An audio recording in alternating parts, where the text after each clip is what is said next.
Hello everyone, आज हम discuss करेंगे कि साइंस का पेपर पैटर्न कैसा होता है एंड साइंस का पेपर अटेम्प्ट कैसे करना है। ठीक है, हमने टॉपिक सारा डिस्कस कर लिए। नेक्स्ट मंथ में तुम्हारी एग्जाम्स आ रही है। So right now for today's lecture will discuss कि साइंस का पेपर पैटर्न क्या है, मार्क्स डिस्ट्रीब्यूशन कैसा है for each and every question, and for each question how many points you should write, how the answer should be written for question 1, question 2, question 3, question 4। Paper pattern में किस type के questions आ सकते हैं, that will discuss in today's lecture. So let's start with that. Okay, so अभी हम discuss करेंगे कि कैसा होता है तुम्हारे साइंस का पेपर पैटर्न एंड कैसे तुमको पेपर एग्जाम में अटेम्प्ट करना है। ठीक है, पेपर पैटर्न बताते हुए while explaining you the paper pattern I will tell you how you have to attempt the paper in your examination as well. Okay, तो अगर हम साइंस का पेपर पैटर्न स्टार्ट करें, question number 1A 1B, question number 2A 2B, question number 3 and question number 4। ऐसे तुम्हारे science में questions distribute किए गए हैं। Question number 1A will be choose the correct option.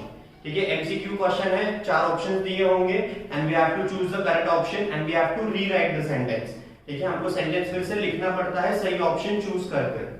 Question number B is solve the following question. अब question number 1A and question number 1B ये दोनों भी आते हैं 5 मार्क्स के लिए। अब क्वेश्चन नंबर 2B में ये डिफरेंट कैटेगरीज है जिसमें क्वेश्चन को स्प्लिट किया जाता है, जैसे कि ऑड मैन आउट आ सकता है, तुमको कोरिलेशन आ सकता है, मैच द फॉलोइंग कॉलम्स आ सकता है, ट्रू और फॉल्स आ सकते हैं, या फिर give names for the following chart. कोई भी एक डायग्राम दे सकता है and you have to label the diagram which is been given in your paper. ठीक है, सो ये 5 कैटेगरीज है जिसमें क्वेश्चन नंबर बी आता है solve the following. All this will come for 1 mark each. Okay, so question number 1A will be for 5 marks, question number 1B will be for 5 marks. अब question number 1A and 1B के लिए सबसे ज्यादा important चीज है, दोनों भी objective based question है, ऑब्जेक्टिव टाइप क्वेश्चन है। ठीक है, सो व्हाइल राइटिंग जब भी तुम लिख रहे हो question number 1A 1B you have to write the question as well as you have to write the answer. ठीक है, पहले तुमको क्वेश्चन लिखना है एंड उसके बाद आंसर करके you have to write the answers. ठीक है, क्वेश्चन नंबर 1A 1B में ये बहुत इंपॉर्टेंट है क्योंकि ऑब्जेक्टिव टाइप का है, ऑब्जेक्टिव क्वेश्चन है, तो you have to write the question as well as the answer. जब भी तुम ऑब्जेक्टिव्स का आंसर लिख रहे हो तुम्हारे एग्जाम में, जब भी तुम ऑब्जेक्टिव्स का आंसर लिखोगे, ऑब्जेक्टिव्स के आंसर कभी भी कट करके नहीं लिखने हैं। जैसे तुम ट्रू और फॉल्स लिख रहे हो, तुमको एक स्टेटमेंट तुमने पहले ट्रू लिख दिया है।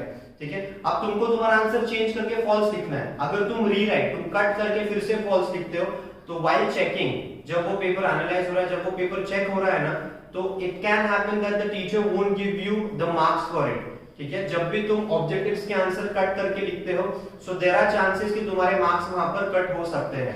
सो ऑब्जेक्टिव्स के लिए ट्राई करो कि तुम अपने आंसर जो है वो कट कर ना लिखो for objectives, for question number 1A and for question number 1B। Okay, question number 2A will be give scientific reasons.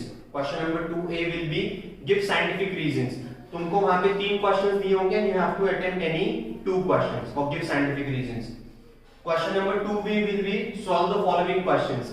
Any 3 करना है तुमको 5 क्वेश्चंस दिए होंगे and you have to solve any 3 questions. अब ये सॉल्व द फॉलोइंग क्वेश्चन में किस type के क्वेश्चंस आ सकते हैं, there can be laws, definitions और प्रिंसिपल्स जो क्वेश्चन में पूछ सकते हैं वो, शॉर्ट नोट्स आ सकते हैं एग्जाम में, पेपर में, कंप्लीट द फ्लो चार्ट आ सकता है, फ्लो चार्ट दिया होगा and that you have to answer, give difference between कोई भी 2 मेटल्स नॉन मेटल्स और एनी 2 पॉइंट्स। ओके, सो उनके बीच में डिफरेंस बिटवीन आ सकता है, या write properties, characteristic, uses and advantages and effects. किसी भी एक पॉइंट, किसी भी एक सब्सटेंस का, किसी भी एक चीज के लिए you have to write all this things, characteristics, its uses, its advantages and its effect. ठीक है, अब क्वेश्चन नंबर 2A एनी 2 ये होता है 4 मार्क्स के लिए, means each question carries 2 marks and solve the following question, that is 2B any 3 ये होगा 6 मार्क्स के लिए, दैट इज इसमें भी each question will carry 2 marks. So total question number 2 will be for 10 marks.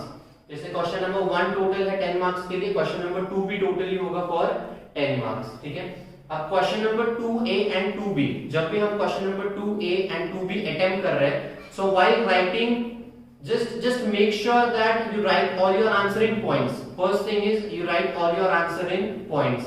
तुम अपने सारे आंसर्स पॉइंट्स में लिखो and this question is for 2 marks. So minimum while writing the answers there should be 3 to 4 points in your answer. ठीक है, answer में हमेशा 3 to 4 points रहने ही चाहिए, minimum 3 to 4 points there should be in your answer. 2 marks के लिए है, make sure it is not lengthy, तुम एक पेज भर के आंसर नहीं लिख रहे हो। ओके, उस चीज पे भी ध्यान दो कि तुम एक पूरा पेज भर के आंसर नहीं लिख रहे हो, 3 to 4 पॉइंट्स में तुम्हारा आंसर, दैट्स इनफ। प्रिसाइज होना चाहिए, जैसा क्वेश्चन पूछा है वो क्वेश्चन से रिलेटेड तुम्हारा आंसर होना चाहिए, दैट्स इट। ठीक है, फ्लो चार्ट जो है, flow chart maximum times exam में आते हैं फ्लो चार्ट, तो फ्लो चार्ट तुम्हारे बुक्स में जितने भी होंगे वो सारे flow chart you have to practice properly. ठीक है, sometimes they will give you, they can give you a flow chart and वहां पे blanks रह सकते हैं, you have to fill the blanks, okay, तो 4 blanks हो सकते हैं, you have to fill those 4 blanks, तो for that you should know which different types of flow charts are given in your book, and हर एक chapter से जो भी type के flow charts होंगे वो सारे स्टडी कर रहे हैं। ठीक है, और ये पांचों क्वेश्चंस आएंगे, पांचों टाइप के क्वेश्चंस आएंगे, and you have to attempt any 3 questions out of it. Now we'll move to question number 3. Question number 3 is solve the following question. Now this question will be for 15 marks. Okay, question number 3 will be for 15 marks and you have to attempt any 3 questions out of it. Question number 3 से तुमको any 3 questions attempt करने हैं। Exam में in the question paper you will be given 8 questions. तुमको 8 question दिए जाएंगे and तुमको उनमें से किन्हीं भी 3 questions को attempt करना है। Now question number 3 के वो जो 8 questions है वो किस टाइप में आ सकते हैं? Give explanation using statement, किसी भी एक स्टेटमेंट दिया होगा, जैसे give reasons में रहता है and you have to explain the given statement. Suggest remedies or measure, किसी भी एक पॉइंट पे remedies या measure suggest करना. Explanation और diagrams draw करने के लिए आ सकता है या फिर कोई भी एक पॉइंट explain करने के लिए आ सकता है. Complete the chart, okay, chart दिया है सेम, blanks है उसमें, तुमको वो complete करना पड़ेगा वो चार्ट. एक्सप्लेन विथ डायग्राम, कोई क्वेश्चन पूछ सकते हैं, जैसे इलेक्ट्रिक मोटर, साइंस का question electric motor, so they can explain you this electric motor with diagram. So explanation में लिखना है जो इलेक्ट्रिक मोटर का डायग्राम है, you have to draw that as well. Complete the diagram, कोई diagram अगर draw किया है, वो हाफ ड्रॉ किया है, so they ask you to label the diagram और they can ask you to complete the given diagram. Okay, answer the following question based on figures. So अगर हम सोशल हेल्थ ये chapter देखें या फिर disaster management, if we look this chapters of science, so answer the following question based on figures आ सकता है। Social health में they can give you mental stress के डिफरेंट टाइप जो है वो सारी चीजें दे सकते हैं, वो मेंशन कर सकते हैं क्वेश्चन में, and they can ask you different things which are based on those particular diagrams. So answer the following question based on figures. Then write law, theories and explanation. किसी भी एक particular question का they can ask you to write the laws of that particular question जो भी उन्होंने पूछा है.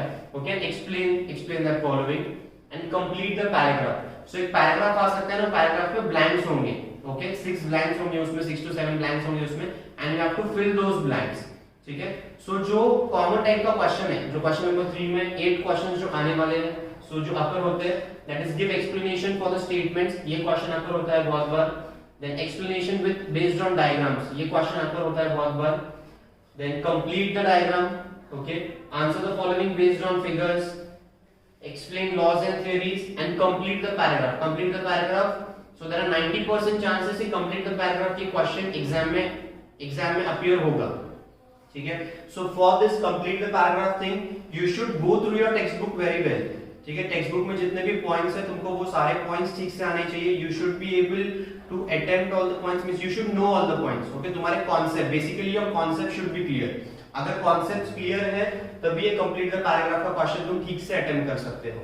ठीक है, this question totally is for 15 marks and 3 marks for each question. Okay, so minimum अगर आंसर द फॉलोइंग है, जैसे आंसर द फॉलोइंग क्वेश्चंस है, and if you are answering those questions, so minimum you have to write 5 to 6 points for the answers. Okay, minimum you have to write 5 to 6 points तुमको answers में mention करने ही पड़ेंगे. Last question number 4, solve the following question, जो completely concept based question है. तुम्हारे concepts text book के कितने ज्यादा क्लियर है. अगर टेक्स्ट बुक के सारे कॉन्सेप्ट क्लियर है, this question will be quite easy for you. Okay, this question is for 5 marks. Okay, 2 questions आएंगे, you have to answer any one question and that will be for 5 marks. आप किस type के questions आ सकते हैं? Draw the following and explain. कोई particular question दे सकता है and you have to draw the diagram for it and explanation में लिखना है साथ में. Correct the incorrect diagram. कोई एक diagram दिया है वहाँ पे but it is not correct. So you have to correct it. You have to label the diagram as well. Classify with detailed explanation. कोई भी एक point दे सकते हैं and you have to classify it. Okay, read the paragraph and answer the following question. ये question भी बहुत बार आपको होता है कि एक पैराग्राफ दिया है एंड उसके नीचे 5 क्वेश्चंस दिए हैं.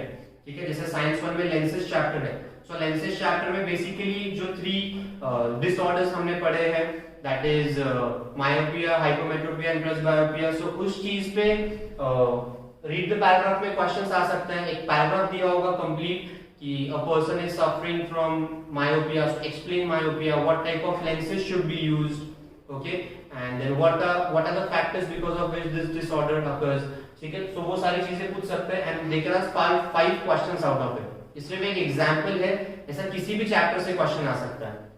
Then complete the incomplete table, chart and explanation. Same है, table या फिर चार्ट दिया है, फ्लो चार्ट दिया है, you have to complete it.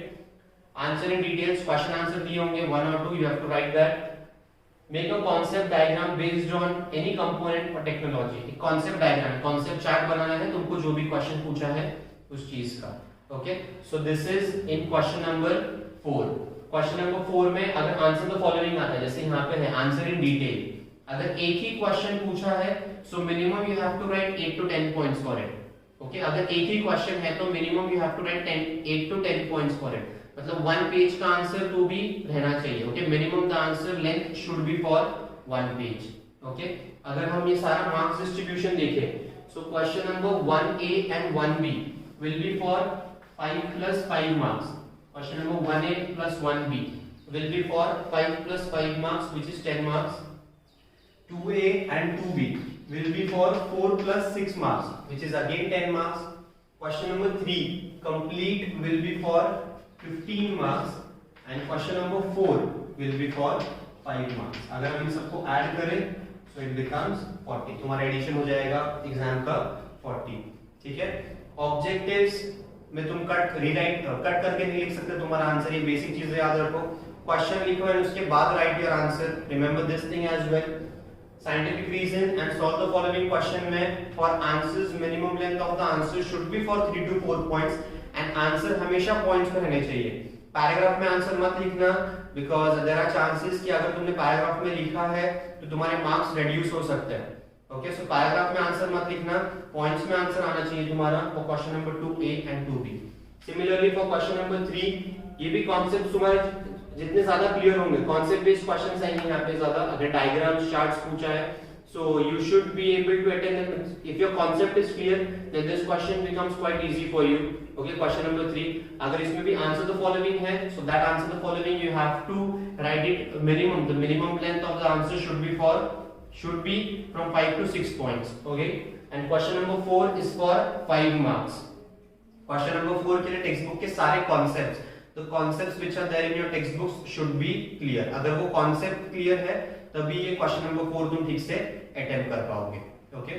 so if you have any query regarding the paper pattern, how we should attempt the paper, and this paper pattern follows for science 1 and science 2 for both the subjects, okay, for both the parts, for science 1 and science 2। so science 2 के लिए कुछ pattern change होने वाला है, ऐसा कुछ concept नहीं है। science 1 and science 2 के लिए same paper pattern है, मार्क्स डिस्ट्रीब्यूशन भी सेम रहने वाला है, okay. If anyone has any queries कि हमको पेपर फिर भी कैसे अटेम्प्ट करना है, ये नहीं समझ रहा है, और 1 video should be for only the paper attempt कैसे करते हैं, और एक क्वेश्चन पे पूरा सॉल्विंग चाहिए पूरे पेपर का, okay. So mention that in the comment box, we'll try to do that before your exams as well। and ये पेपर पैटर्न को फॉलो करो, accordingly start your studying, okay, and prepare for your exams। thank you everyone।